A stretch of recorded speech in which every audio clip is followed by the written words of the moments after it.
Hey guys, I'm Stephanie, and this is Steph's Stove. And today I was out running errands this morning, and I really wanted a powdered donut. I love donuts, like a lot of people do, especially powdered donuts. And I got to thinking, I don't want just one, I want several, and they'd probably be too expensive, so I'm just going to go home and make them. And I wanted to show you how to do it as well.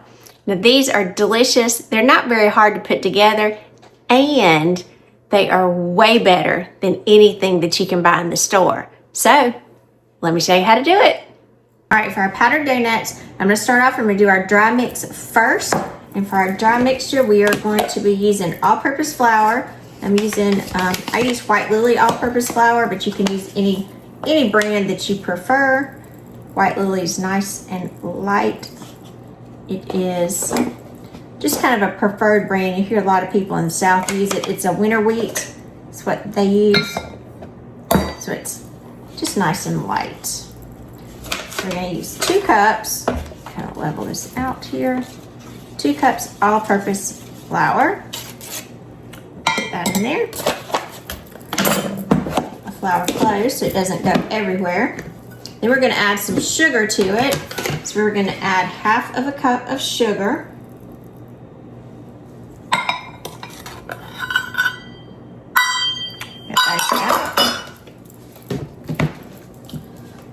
Canisters to the side. We want a little seasoning in here, so we're going to add some ground nutmeg to this. For our ground nutmeg, we're going to add 1/2 teaspoon. I'll measure right. 1/2 teaspoon. Get some good flavor there. Just a little hair more. I think I need just a little bit extra in there. Then we're going to need some baking powder. Now this is not baking soda, it's baking powder. And remember, check your expiration dates to be sure that your baking powder is still fresh when you're using it. We need 2 teaspoons. So there's 1. You can use a little edge here if you're not, make sure, makes it nice and easy to level it out. We need a little bit of salt. For salt, we're going to need 1 teaspoon of salt. I'm going to use my little bear here. Pour him in. That's pretty good. Salt in there. And then you just want to whisk these ingredients together just to be sure that all of your dry ingredients are nicely combined. Just don't want any clumps. You don't have to be super aggressive with it. You just want it all coming together so that when we do add it to our wet, everything comes together nicely. And I did do my dry ingredients in a smaller container because we're going to add the dry to the wet. All right, got that. So we'll move that to the side. I'm going to use a larger batter bowl here while we get ready to do the wet ingredients. Now for our wet ingredients, we're going to need eggs, milk, oil, and vanilla extract. And for vanilla extract, I think this time I'm going to use my vanilla bean paste on this because I want some extra good ones in here. Let me get my measuring cup out. So for our oil, you want a neutral oil. Some of you will ask questions about different kinds of oil. I'm just using vegetable because you want it very neutral in here. That's the biggest thing that you want. And this is going to be 1/4 cup of a neutral oil plus 2 tablespoons. So 1/4, and then I'm going to measure out 2 tablespoons of oil. So it's a little over 1/4 plus 2 tablespoons. Get that in there. Put that to the side. Now we're going to need milk as well. For our milk, we're going to need 1/2 cup of milk. I'm going to use the same measure because remember it's all going in there together. And then for our milk, we're going to need 1/2 cup. So I've got 1/2 cup of regular milk. Now I'm using, this is 2% milk. You can use whole milk if you like, plus 2 tablespoons of milk. So again, both of them are just a little bit over the basic measure. And that extra milk will serve to rinse out any of the additional oil that we had in our measuring cup. All right, set that to the side. Need my milk back so we don't get that spilt. Then we're gonna need some eggs for it. We need 2 large eggs. Make sure that these are large eggs and go ahead and have them sitting out. It's better if they're room temperature.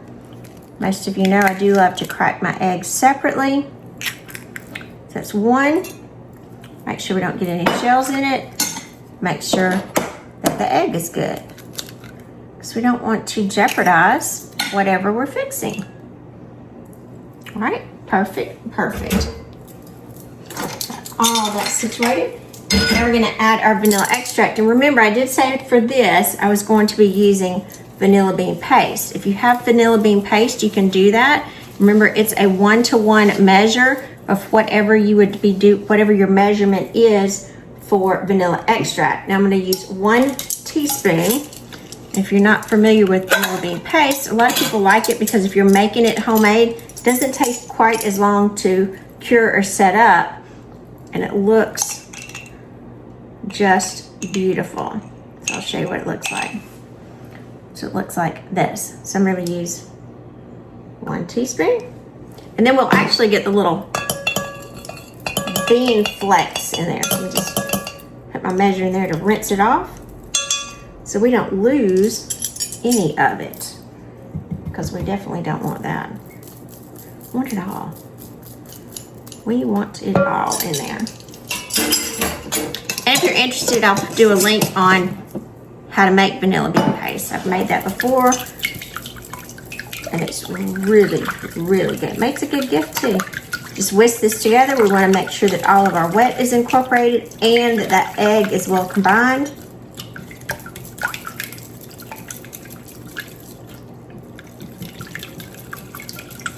Once it's well combined, looks really good. And you can see, because I use the vanilla bean paste, you'll see the little flecks of the vanilla bean, because the vanilla bean paste uses all of the bean. Then we're going to add our flour to this. I'm actually going to change over to a spoon here. Add our flour, our dry, to our wet. That's why our wet went in the larger bowl. And mix this together.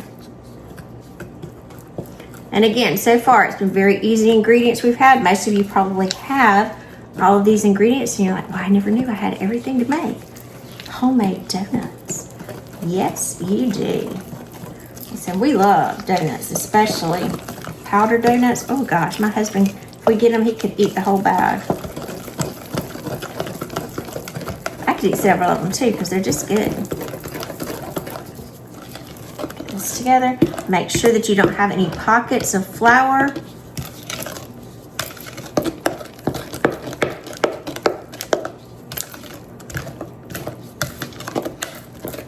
It's nice and mixed. Nice together. All right, now it's time to get them ready for the oven. All right, I just preheated our oven to 350 degrees, and I'm gonna bring these out, and I'm going to show you all of these. Now, we're only gonna use about 2 of these, but just kind of for color sake so you can see how these come. These are donut molds, and I just got these online, and I'll do a link so you can see where they are. They come in a package of 3, so you get like some of the primary colors in there. So since my tray is red, I'll do the green and the blue, so it'll be a little easier for you to see them. I'm just going to spray these with some non-stick spray. Now they are silicone molds and they will come out really easily. However, I want to kind of ensure it, or like I say, sometimes want to have a little insurance that they're going to come out well, because we don't want our donuts sticking. You can, a couple of different ways you can do this. You can pour it, you can spoon it, you can put it in a piping bag. Whatever way you like to do it. But what you're trying to do is get these about 3/4 of the way full. Now, since I'm using a batter bowl, I think I'm just going to pour these in. And again, you don't have to be super precise in here. So I'm just going to pour it around. Just like so.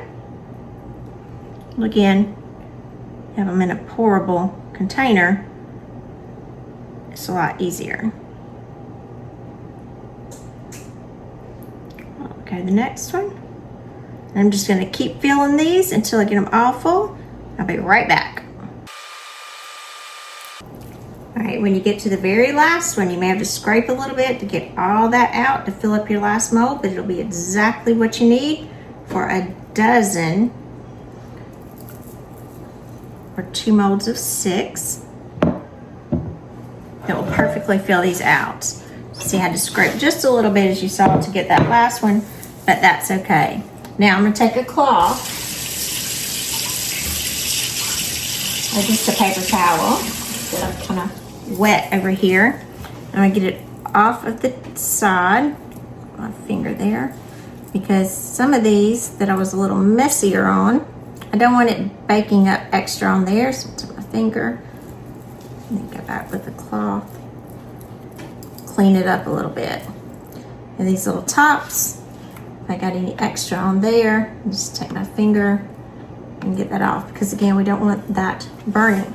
Now, our oven is preheated to 350 degrees, so it's time to get these in the oven. Let's turn around and get them in the oven. All right, our oven is completely up to temperature, so we'll go ahead and get it out here.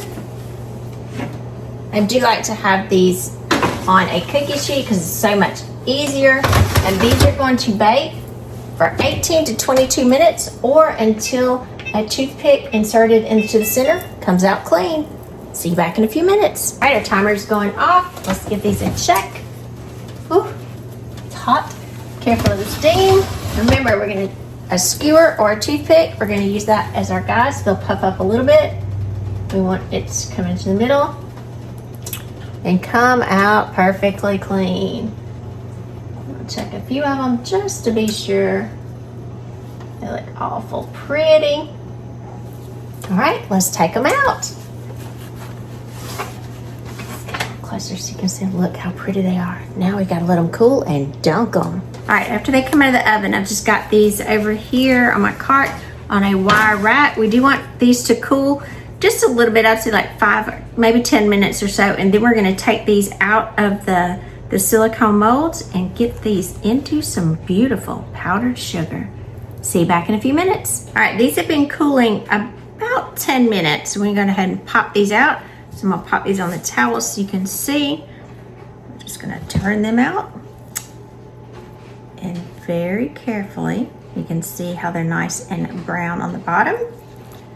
Pull these out.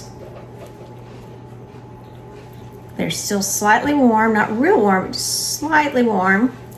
Let's go ahead and do the next one. Move this over so you can see a little bit better. Take that tray out. And the same thing, pop these out.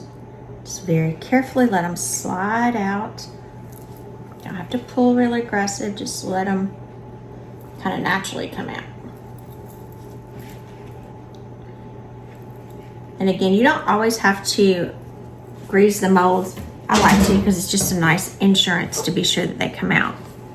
Then I'm gonna take these and I'm gonna put these on my wire cooling rack. And you can see I wasn't exactly accurate in, pouring. Some are bigger, some are smaller, but hey, that's all good. They're homemade. They're not cookie cutter, I would say.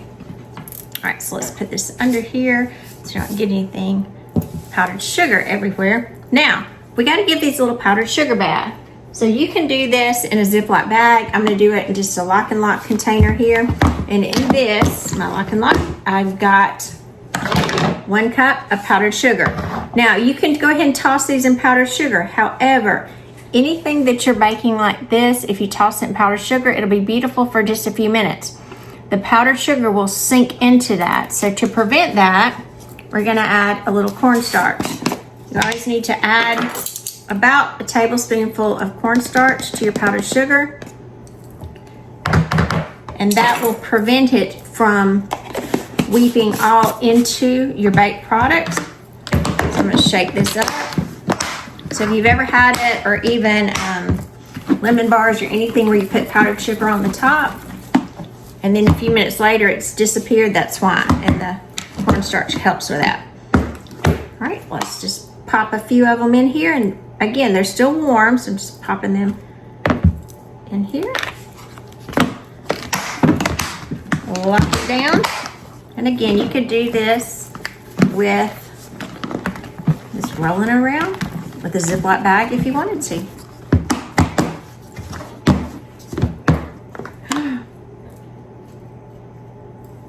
Look at that. Beautiful little powdered donuts. Just as good as they can be. Look at that. What could be better? All right, I'm gonna go get the rest of them tossed, and then we're diving in. Be back in a few minutes. I'm Stephanie, and this has been Steph's Day. For today, I was wanting some powdered donuts, so I made my own.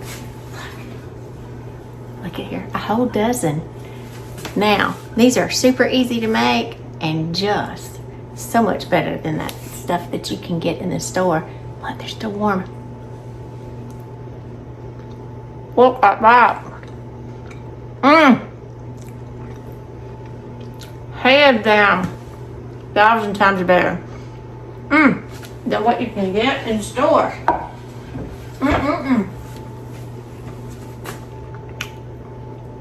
They're good.